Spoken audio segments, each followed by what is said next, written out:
Assalamu alaikum everyone, welcome to the psychology lectures. I hope you all are doing fine. Today we are going to discuss about PTSD in 6 years or 6 years youngers. ठीक है, और अगर आप इस channel पे new हैं तो अभी इस चैनल को लाइक सब्सक्राइब कर दीजिए और बेल आइकन भी प्रेस कर दीजिए अगर मज़ीद आपको ऐसी ही वीडियोस चाहिए तो diagnostic criteria of PTSD in children 6 years और 6 ईयर्स यंगर्स। पहले हम लोगों ने पढ़ा था 6 साल से बड़े लोगों के लिए। अब पढ़ेंगे हम 6 साल और 6 साल से छोटे लोगों के लिए PTSD का क्या क्राइटेरिया। PTSD का फर्स्ट क्राइटेरिया तो वो 6 ईयर्स के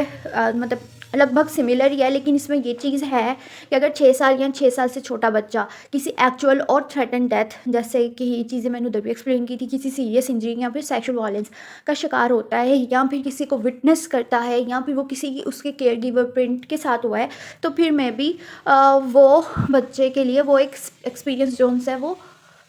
हार्श है। ठीक है, वो एक हार्श और हार्श एक्सपोजर है। Like directly experiencing the traumatic event बात कर ली, जो उसने खुद एक्सपीरियंस किया हो या डायरेक्टली विटनेस किया हो उसको अपने साथ होते हुए किसी प्राइमरी केयर गिवर के साथ या किसी दूसरे बंदे के साथ या पेरेंट्स के साथ, वो एक चीज़ है। अपने पेरेंट्स या फिर केयर गिविंग फिगर से उसने सीखा हो कि जी ऐसे ऐसे हो जाता है या ऐसे ऐसे हुआ, तो वो एक चीज़ है। उसके बाद फिर हम बी क्राइटेरिया की तरफ मूव करते हैं। बी क्राइटेरिया में है कि उसमें एक या एक से ज़्यादा इंट्रूजन सिम्टम्स हों जो ट्रॉमेटिक इवेंट्स से जुड़े हुए हों, इंट्रूसिव इवेंट्स जो ट्रॉमेटिक इवेंट से जुड़े हुए हों, और वो ये इंट्रूसिव इवेंट्स ट्रॉमेटिक इवेंट के बाद ही शुरू हुए हों। रिकरेंट, इनवॉलेंट्री और intrusive distressing memories of the traumatic event कि ऐसी बार बार इनवॉलेंट्री मेमोरीज आ रही हैं ट्रॉमेटिक इवेंट की जो कि वो चाहता नहीं है कि उसको आए। उसके अलावा है recurrent distressing dreams in which the content and or affect of the dream are related to the traumatic event, कि बार बार ऐसे ड्रीम्स आ रही हैं जिसमें हमें वो ही कंटेंट दिखाई दे रहा है या फिर वो हमें ड्रीम्स अफेक्ट कर रही हैं, ट्रॉमेटिक इवेंट से जुड़े हुए हैं कहीं ना कहीं। उसके अलावा फिर हम लोग देखते हैं it may not be possible to ascertain that the frightening content is related to the traumatic event. Maybe ये भी पॉसिबल ना हो कि जो सा कंटेंट है वो डायरेक्टली रिलेट कर रहा हो, लेकिन कहीं ना कहीं उस इवेंट का खौफ जो सा वो उन ट्रॉमेटिक इवेंट्स में ज़रूर होगा जो कि उसको तंग कर रहे हैं, पिच कर रहे हैं।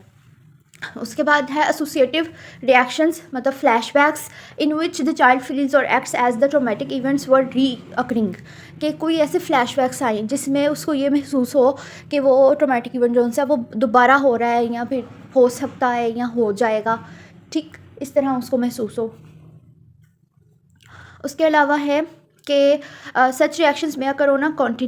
कॉन्टिनम में भी most extreme expressions being a complete loss of awareness of present surroundings. और अगर ये भी हम कॉन्टिनम के अगर वो बिल्कुल ही सर्टेन एक्सप्रेशंस दे रहा है, एक्सट्रीम एक्सप्रेशंस दे रहा है, इट्स मीन कि वो अपना रियलिटी कॉन्टेक्ट खो चुका है, अपनी अवेयरनेस जो सी है वो उसकी ख़त्म हो चुकी है अपनी सराउंडिंग्स के लेके ना। और ट्रॉमेटिक स्पेसिफिक री-इंटैकमेंट में occur in play intense or prolonged psychological distress at exposure to internal or external cues that symbolize or resembles an aspect of the traumatic event, कि मे भी ट्रोमेटिक इवेंट के लिए जो इंटरनल और external queues जो उसको जिनसे वो जब भी एक्सपोज होता है तो एक साइकोलॉजिकल डिस्ट्रेस में चला जाता है और वो काफ़ी इंटेंस और प्रोलॉन्ग होता है।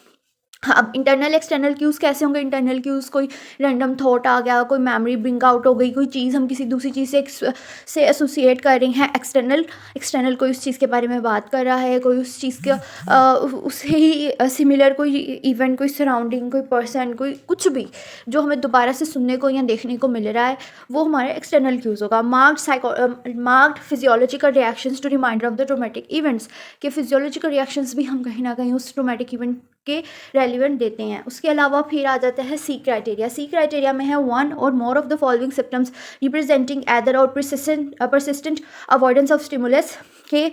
अब ऐसे सिम्टम्स होंगे और कुछ यहाँ पे स्टिमुलस दी हुई हैं, उन स्टिमुलस में हमारे कुछ सिम्टम्स आएंगे और या फिर उनमें हम इन स्टिमुलस को प्रसिस्टेंटली अवॉइड करने की कोशिश करेंगे जो कि ट्रॉमेटिक इवेंट से जुड़ी हुई हैं। यहाँ पे नेगेटिव अल्टरेशन है, यहाँ पे जैसे कि हमारा मूड ख़राब हो जाता है, उस ट्रॉमेटिक इवेंट को याद आ जाती है, कोई दूसरी कोग्निटिव प्रोसेसिंग हमारी जो सी है वो नेगेटिव हो जाती है, तो उस वजह से फिर हम उनको अवॉइड कर रहे हैं। Must be present beginning after the events और वर्सनिंग आफ्टर द इवेंट्स, के present beginning after the event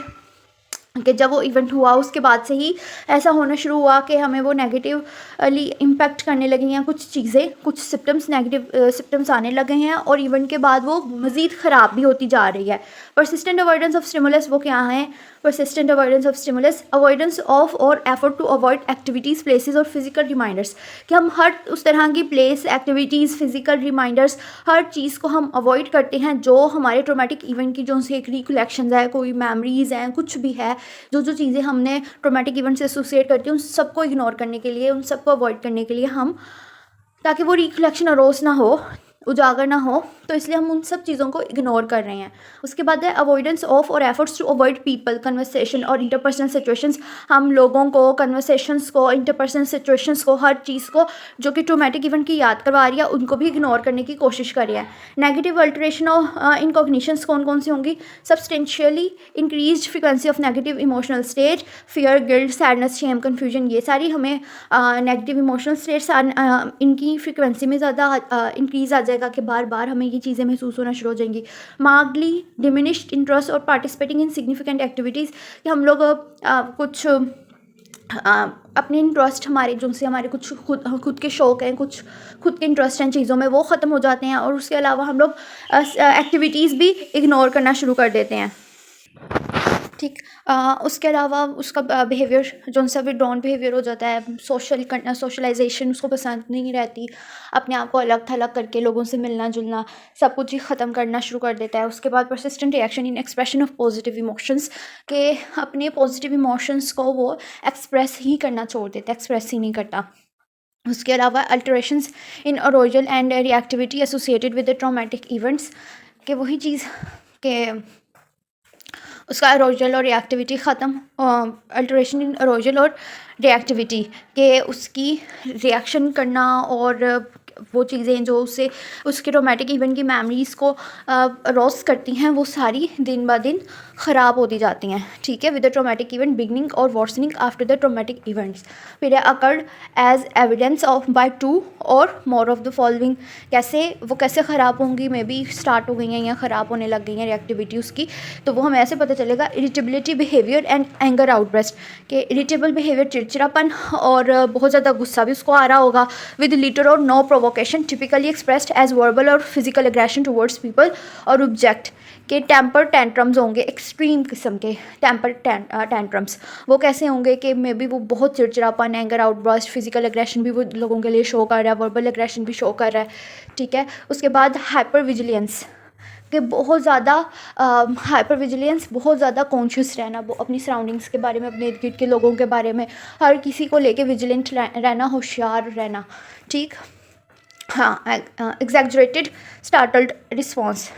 ठीक, कि बहुत ज़्यादा अपने आप को स्टार्टल रिस्पॉन्स को एग्जैगरेट करता है, हर चीज़ को एग्जैगरेट करना कि ये हो गई मेरे साथ, ऐसे है वैसे है। प्रॉब्लम्स विद कंसंट्रेशन प्रॉब्लम्स है और स्लीप डिस्टर्बेंस है। Difficulty falling or staying sleep or restless sleep. ठीक, उसके बाद है ई हमारे पास, the duration of the disturbance is more than 1 month, कि ये डिस्टर्बेंस जो सी है वो 1 महीने से ज़्यादा की होनी चाहिए। The disturbance causes clinical significance distress or impairment in relationship with parents, siblings, periods or other care giving or with the school behavior. अब यहाँ पे क्या बात है कि यहाँ पे हमने बात की थी बच्चों की, जब हमने बात की थी ओल्डर देन 6 ईयर्स, 6 साल से भरे लोगों की, तब हमने बात की कि फंक्शनल एरियाज डिस्टर्ब हों, एकेडमिक्स डिस्टर्ब हों और ये फंक्शनल इम्पेयरमेंट हो जाए, ये सारी चीज़ें हमने सोशली विड्रॉन बिहेवियर और इस सब को डिस्कस किया था। अब हम क्योंकि 6 साल और 6 साल से छोटे बच्चों के डिस्कस करें, इसलिए हमने बात की रिलेशनशिप्स की, कि पेरेंट रिलेशनशिप ख़राब, पीर रिलेशनशिप ख़राब, सिबलिंग रिलेशनशिप ख़राब, केयर गिविंग जो सी है उसके, और स्कूल बिहेवियर जो से है वो जो सी उसमें इम्पेयरमेंट आ गई है। उसके बाद the disturbance is not attributable to physiological effects of a substance, कि ये डिस्टर्बेंस जो से किसी भी सब्सटेंस की फिजियोलॉजिकल इफेक्ट्स नहीं होने चाहिए, लाइक अगर वो मेडिकेशन या फिर कोई दूसरी मेडिकल कंडीशन है, कोई अल्कोहल टेकिंग, इस तरह का कुछ बिहेवियर था, उसके इन रिस्पॉन्स अगर ये सारे कंडीशंस आ रही हैं तो हम इसको रूल आउट करते हैं। उसके बाद है स्पेसिफायर, स्पेसिफाइज में डिसोसिएटिव सिम्टम्स के साथ कटेंगे। डिसोसिएटिव सिम्टम्स कौन से हैं? The individual symptoms meet the criteria for PTSD and in addition in response to the stressor, कि अगर स्ट्रेसर होगा द इंडिविजुअल एक्सपीरियंसेस परसिस्टेंट और recurrent symptoms of either of the following, जिसमें डीपर्सनलाइजेशन आ जाता है। डीपर्सनलाइजेशन में जैसे कि आपको पता है परसिस्टेंट और रिकरेंट एक्सपीरियंस है, जिसमें वो अपने आप को डिटैच फील करता है, ठीक है, as if one word and outside observer, जो अपने आप को एक आउटसाइड ऑब्जर्वर महसूस कर रहा है और ये कर रहा है कि उसके मेंटल प्रोसेसेस और बॉडी जो सी है वो चीज़ों को फील नहीं कर रही और उसको हर चीज़ ड्रीम लाइक फील हो रही है, उसको अनरियलिटी ऑफ द सेल्फ और बॉडी फील हो रही है और उसको ये महसूस हो रहा है कि टाइम बहुत स्लोली गुजर रहा है। डीरियलाइजेशन कि उसको अपनी सराउंडिंग्स जो सी है वो रियलिटी नहीं लग रही, वो अनरियलिटी लग रही है, ड्रीम लाइक लग रही है, डिस्टेंट लग रही है, डिसऑर्डेड लग रही है, अनरियल लग रही है, ठीक, ये डीरियलाइजेशन है। नॉट टू यूज़ दिस सब type the dissociative symptom must not be attributable to the physiological effects of a substance, blackout behavior during alcohol intoxication or another medical condition, complex partial seizures, कि हमने इन सारे dissociative symptoms को अगर हम लोगों ने specify करना है या सब टाइप देनी है, तो सबसे पहले हमने इन लोगों को रूल आउट करना है कि ऐसा तो कोई रीज़न नहीं है ना, कहीं उसको सीजर्स तो नहीं हो रहे, कोई मेडिकल कंडीशन, कोई अल्कोहल इंटॉक्सिफिकेशन, ब्लैकआउट्स, ऐसा तो कुछ नहीं है। Specify if with delayed expression if the full criteria are not met until at least 6 months, अगर 6 महीने तक उसका पूरा का पूरा क्राइटेरिया नहीं मीट करा आफ्टर द इवेंट के बाद, ठीक है,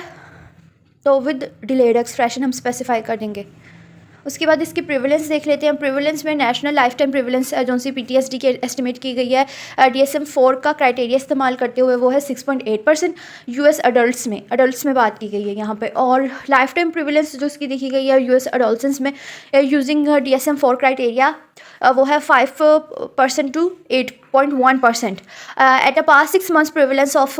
जो सी पास 6 मंथ्स की इसकी प्रिवलेंस है वो है 4.9%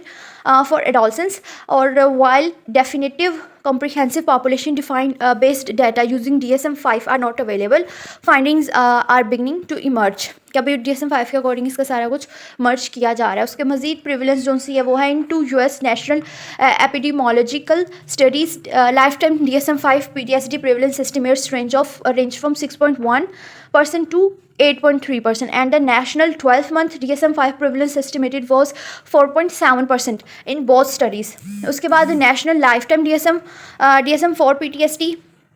estimates from World Mental Health Surveys in 24 countries